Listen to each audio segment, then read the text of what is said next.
আসসালামু আলাইকুম। আমি জেসমিন নেওয়াজ আমার কুকিং চ্যানেল থেকে আপনাদেরকে জানাই স্বাগতম। আমি আমার কুকিং চ্যানেলের মধ্যে বিভিন্ন আইটেম দিয়ে আমি সাজিয়েছি। বিভিন্ন আইটেম দিয়ে আমি কুকিং চ্যানেলটাকেই সাজিয়েছি। আর এক এক দিন এক একটা আইটেম দেওয়ার চেষ্টা করি।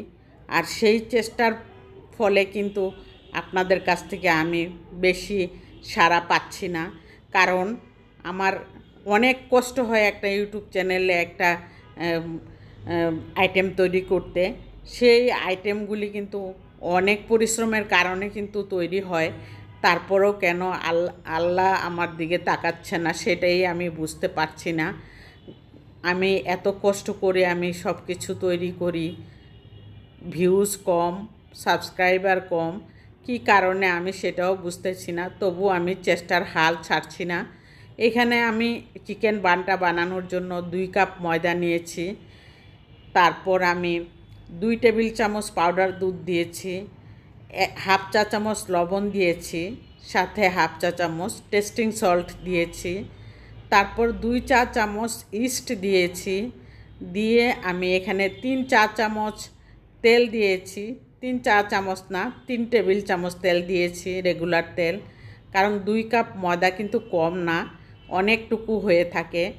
আর সেই জন্যই আমি কিন্তু এখানে 3 টেবিল চামচ তেল দিয়ে আস্তে আস্তে কুসুম গরম পানি দিয়ে এটাকে গুলিয়ে নিচ্ছি। হাত দিয়ে গুলিয়ে একদম ভালো করে মথে নিতে হবে। সুন্দর একটা ডো তৈরি করে নিতে হবে আগে, তারপরে সব কিছুই করতে হবে। এই ডোটা হচ্ছে মেন খাওয়ার টেস্ট পাওয়ার একটা আইটেম। সেই জন্য আমি এখানে ডোটাকে আমি বেশি প্রয়োজন মনে করি যে সুন্দর একটা ডো তৈরি করে, আর তারপরে ভিতরের পুরটা অনেক মজাদার করে বানিয়ে থাকতে হবে, তাহলেই বাচ্চারা পছন্দর সাথে খেয়ে থাকবে। এখানে ডোটা তৈরি করার পর আমি তেলটা দিয়ে উপরে নিচে এবং সাইডে লাগিয়ে দিয়েছি বাটিতে যাতে না লাগে।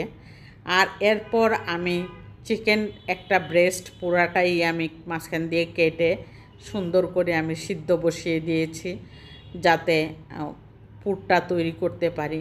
এতে করে লবণ আর কিছুই দেইনি, এখানে শুধু লবণ, হাফ চা চামচ লবণ দিয়ে আমি সিদ্ধটা বসিয়ে দিয়েছি। বসিয়ে দেওয়ার পর নামিয়ে আমি হ্যান্ড ব্লেন্ডার দিয়ে কাঁটা চামচ দিয়ে ছাড়িয়ে নিয়েছি প্রথমে। তারপরে ব্লেন্ডার দিয়ে আমি ব্লেন্ড করে নিয়েছি।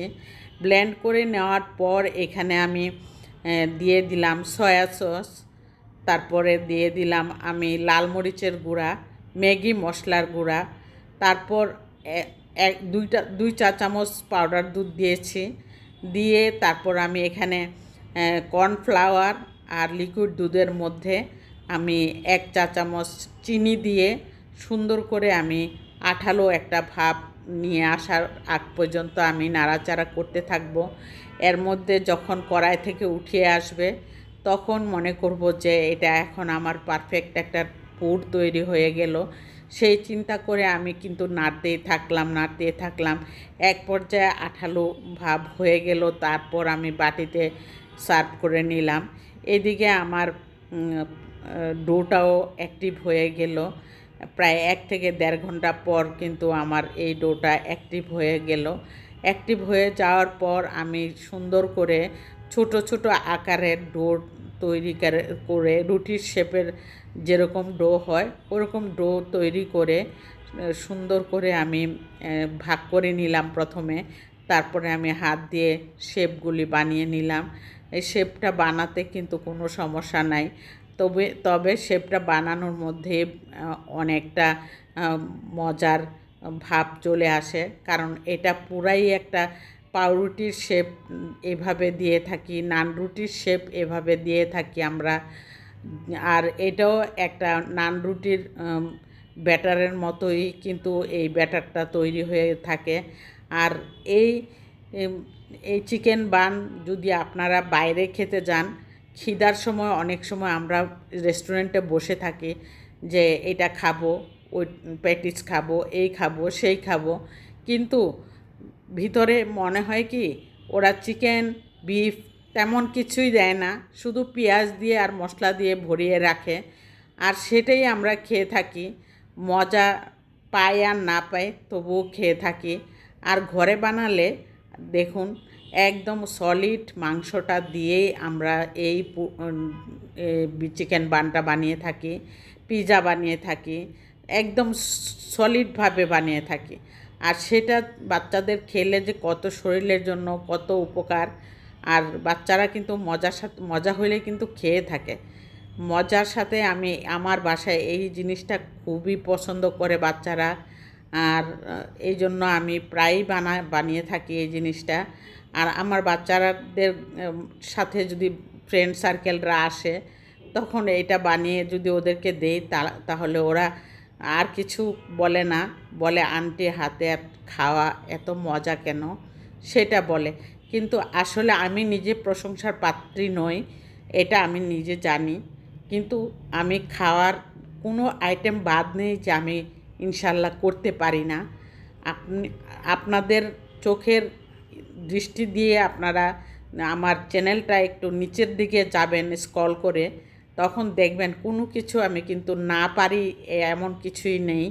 সব কিছুই আমি আপনাদের সামনে তুলে ধরি আমার কাছ থেকে, যাতে কেউ না কেউ কিছু না কিছু শিখতে পারে, সেজন্য কিন্তু আমি এগুলি করে থাকি। আর আমি যদি নিজে ঘরে করে থাকতাম তাহলে তো কেউ দেখতেই পেত না আমার হাতের যে আমি কি জিনিস বানিয়ে খাই, আমার বাচ্চাদেরকে কি খাওয়াই। সেটা অবশ্যই আপনারা একবার ফলো করবেন, যে নিচের দিকে স্ক্রল করে গিয়ে দেখবেন যে কিভাবে আমি কত জিনিস বানিয়ে থাকি বাসায়। আর এখন আমার বাসায় দেখুন আমি ডিজাইনগুলি কত সুন্দর হয়েছে না। আর এই ডিজাইনের উপরে ডিম আর টমেটো সস দিতে হয় আর যাতে কালারটা সুন্দর আসে। আজকে আমার বাসায় ডিম ছিল না, এমন কি হয় যে কারো বাসায় ডিম থাকে না? আজকে আমার বাসায় ডিম নেই, এতে তো বললে কোনো সমস্যা নেই, আপনারা আমার আপনজন, আমি বললে কোনো সমস্যা নেই। সেই জন্য আমি কালার আসার জন্য টমেটো সস দিয়ে শুধু আমি কালার দিয়েছি। আর সেই কালারটা দেখুন কত সুন্দর এসেছে। আজকে ডিম ছাড়া, ডিমের মধ্যে যখন ব্যাটারটা গুলিয়ে নেওয়া হয় তখনও একটা ডিম দিতে হয়, তারপর কিন্তু এখানে ব্রাশ করার জন্য আরেকটা ডিম দিতে হয়।